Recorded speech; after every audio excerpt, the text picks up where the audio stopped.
Hello friends, this video will demonstrate how you can do online check-in on the website and on the mobile app of Emirates Airlines. If you are using the website, open www.emirates.com in your browser. If you are using mobile, you need to download the Emirates mobile app.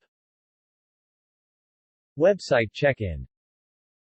On the website, visit the Manage Booking tab, just next to Search Flights. You have to enter the last name and booking reference and then click Check-in. Mobile app check-in.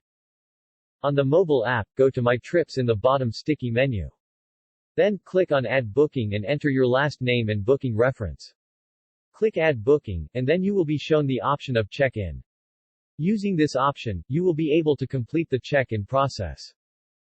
During the course of checking in, you will be able to buy excess baggage, select seats, select meals and have mobile boarding pass.